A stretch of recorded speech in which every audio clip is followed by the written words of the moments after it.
Introducing the 2010 Holden Commodore SSV Edition.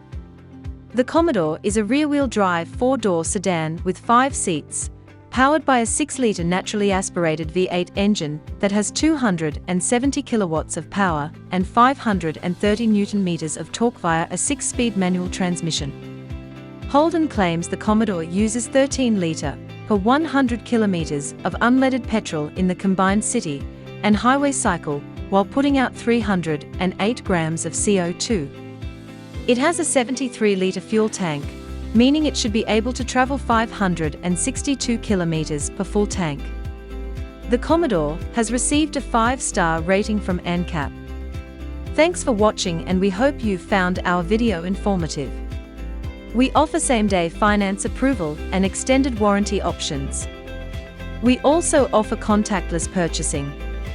We provide Australia-wide delivery too. If you have any inquiry, please do give us a call, and one of our representatives will be able to answer any of your queries. We look forward to hear from you soon.